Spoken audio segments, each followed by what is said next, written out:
Olá e bem-vindos! Já pensaram nisto? Fazemos um corte e, puf, em poucos minutos para de sangrar. Parece magia, não é? Mas não é, é o nosso corpo a trabalhar nos bastidores. Hoje vamos espreitar o que se passa nesse sistema incrível, o sistema de coagulação, e tentar perceber o que corre mal quando ele falha. Vamos a isso. Para simplificar, vamos imaginar o nosso sistema circulatório como uma rede gigante e complexa de canos. Agora, o que é que acontece quando um desses canos fura? Temos uma fuga. Pois bem, o nosso corpo tem uma equipa de reparação super rápida e eficiente para tapar esse buraco. A esse processo todo damos o nome de hemostasia. E esta equipa de reparação tem um plano de ataque com duas fases, que é para a coisa não falhar.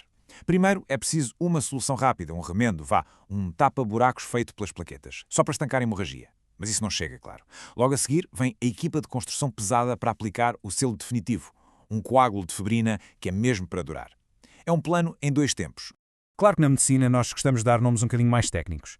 A estas duas fases chamamos hemostasia primária e hemostasia secundária.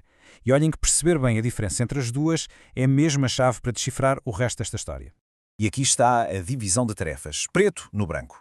Na hemostasia primária, os heróis da fita são as plaquetas, ok? Elas são as primeiras a chegar ao local e a amontoarem-se para formar um tampão. É o tal remendo rápido. Depois, na fase secundária, entra em cena a artilharia pesada, os fatores da coagulação. Eles iniciam uma espécie de reação em cadeia, a famosa cascata da coagulação, para tecer uma rede super forte de fibrina. Resumindo, uma equipa faz o remendo, a outra faz a construção final. Muito bem, mas e se alguma coisa falha? Como é que se descobre qual das equipas é que está a falhar no seu trabalho? É para isso que servem as análises ao sangue. São as nossas ferramentas para medir a eficiência de cada uma destas etapas do processo. Ok, então, para a equipa do remendo rápido, ou seja, as plaquetas, olhamos principalmente para duas coisas. O tempo de sangramento e, claro, a contagem de plaquetas. Simples.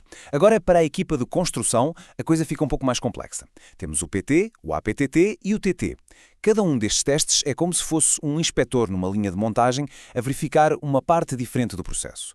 O PT, por exemplo, fiscaliza a chamada via extrínseca e o APTT fica de olho na via intrínseca. Cada um com a sua especialidade. E agora é que a coisa fica mesmo interessante. Porque com estes resultados todos à nossa frente, transformamos-nos numa espécie de detetives. É preciso olhar para os padrões, para as pistas que as análises nos dão, para perceber exatamente onde é que a máquina avaliou.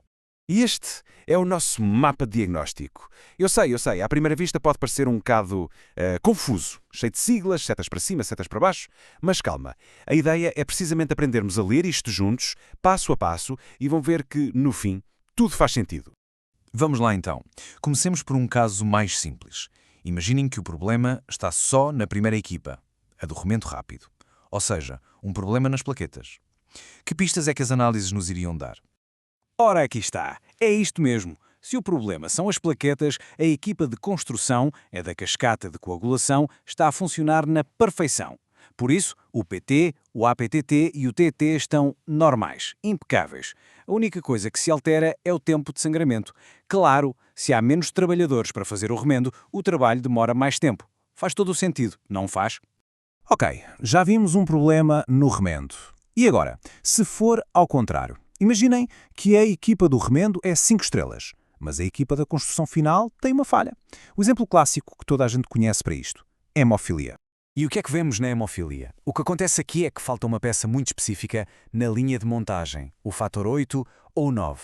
E essa peça pertence à tal via intrínseca. E qual é o teste que fiscaliza essa via? É o APTT. Portanto, é só esse que vai estar disparado, muito aumentado. A equipa do remendo, as plaquetas, está a 100%. Por isso o tempo de sangramento está normal. Estão a ver, o padrão nas análises é totalmente diferente.